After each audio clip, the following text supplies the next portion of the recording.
Hello, my name is Giovanni Del Toro, and this is my creative critical reflection for ACE Media Studies at the AS level. Question 1. How does your product use or challenge conventions, and how does it represent social groups or issues? The opener that my group and I created, The New Girl in Town, was meant to represent the conventional teenage boy, and the conventional teenage girl. In our film, it can be seen that the main characters are associated with objects, activities, and personalities that fit the stereotypes surrounding these groups. Boomer's concept suggests that in media, different social groups and issues are represented in a variety of ways. However, certain groups are presented consistently in one way or another, and in this case, the teenage boy and teenage girl are those groups. All throughout society, it can be seen that some things are conventionally associated with boys, and some things are associated with girls. For example, girls are often associated with the color pink, as well as with makeup and beauty and hair. But on a deeper note, they are either depicted to have an advanced sense of maturity, or they are always seemingly having a need to gossip. Additionally, boys are often associated with the color blue, playing sports, video games, and mostly immaturity. So, how did we incorporate these elements into my product? First, we use colors that are typically associated with each gender.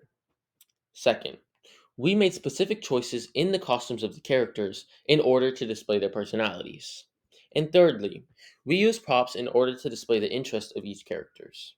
With all these three elements combined, we were able to play into the stereotypes that surround these two groups. So, example number one.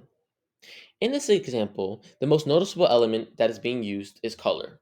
It can be seen that the girl's bed, which takes up most of the frame, and the girl's headphones are pink. And as I mentioned earlier, girls are typically associated with the color pink. The second element utilized in this scene is props. The most noticeable of the props is the dog and the posters. The cute and petite dog is meant to reflect the same vulnerability that is depicted in girls in most media. The posters, however, are meant to display the interest of teenagers in general, because the posters represent the music interests that a lot of teenagers seem to have. In this example, we can see another element being used, which is the costume. For context, in the opener, after being told to get ready to meet his new neighbors, the teenage boy changes from his pajamas into sweatpants, a hoodie, and slides. An outfit which is not suitable for going to meet your new neighbors and make a good impression, but it's suitable for, just chilling out and being comfortable.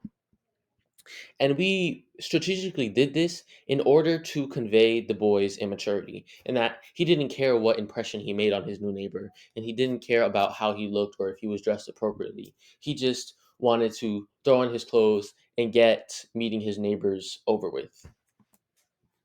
So, why did we make these choices? So, by associating the girl with pink and with vulnerability, we attempted to depict that the girl is a girly girl rather than a tom girl, because these two groups, girly girl and tomboy, are seemingly the most prominent groups that a girl can fall into in media. So, by saying, hey, by using all these elements to say that, hey, she is a girly girl, we are showing you that this is what we want to represent her as. And by associating the boy with immaturity, we are bringing up another convention, because there seems to be a stereotype that boys are less mature than girls, especially at the teenage age. And by showing you that, yes, well, excuse me, in the examples I use, it doesn't specifically show how the girl was more mature than the boy. But in the opener, when the girl is told to get ready for meeting the neighbors, she changes into appropriate, more casual clothing. And by showing this contrast from the girl being addressed appropriately and the boy being dressed like he's ready to go chill out, we are showing that contrast, that girls are more mature than boys, and we are playing into that stereotype. In a way, by playing into all these stereotypes and at this point overusing them, we are giving this opener a sort of cliche feel in that the characters are exactly what society would paint them to be. Question one conclusion. In order to create a cliche feeling in this movie, my group and I decided to overly utilize the conventions surrounding teenage boys and girls by including elements that were closely associated with these groups in the form of color, props, and costumes. There are two parts to this question, so we're going to focus on the first part. First, how does your product engage with your audience? In order to properly analyze this question, we must analyze who my target audience is.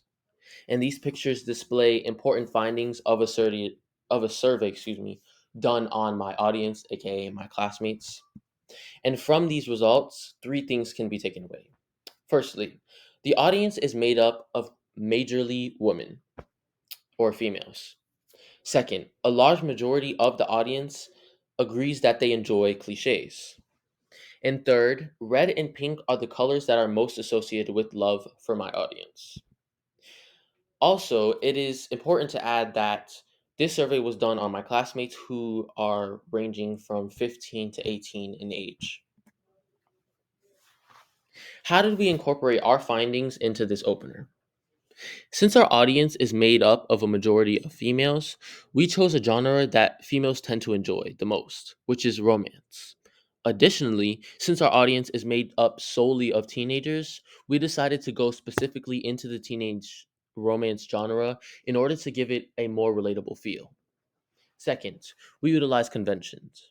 As I mentioned earlier, we purposely overused the conventions and stereotypes surrounding these teenagers in order to create a cliche effect in this opener. And this was done since the audience told us that they enjoy cliches. Third, fonts. The fonts that we used in our opener were directly influenced from the results of our survey. And this can be seen in this example. So as you can see, the font is pink and it has this sort of majestic shape to show that this is a romance movie. This font was shown at the beginning of our opener, and it's it's obviously the title of our opener, The New Girl in Town. And by showing the audience right off the bat this pink and majestic font, the audience is able to know that this is a romance movie from the very beginning, without any confusion. Question two, part two. How would it be distributed as a real media text? So this project was created to entertain teenagers. Because of this, it may not catch the attention of the older audience because of how unrelatable it might prove to be. Like I said earlier, we wanted this movie to be as relatable to our target audience as possible, which were my classmates who are teenagers. So the events depicted in this opener, are more relatable to teenagers, meaning that it won't be as relatable to an older audience. So yes, this would not reach an older audience. But however, it would reach a younger audience, meaning those younger than the 15 to 18 range that we gave for the target audience. Because one thing about kids is that they are always anticipating growing up. So we believe that kids would find this entertaining because being a teenager is something that they always look forward to, and we think that this would entertain them. Additionally, the film is appropriate for children because this is a teen romance movie and there's nothing inappropriate in this movie. With this in mind, I believe that producing this movie through Disney would be our best bet at meeting and addressing our target audience because Disney, of course, is a company that produces media that is great on every level, on every age range. But as we know, Disney not only started off, but has unmatched success with producing media that is geared towards a younger audience. So we believe that Disney would be our best option in producing this movie. Thank you.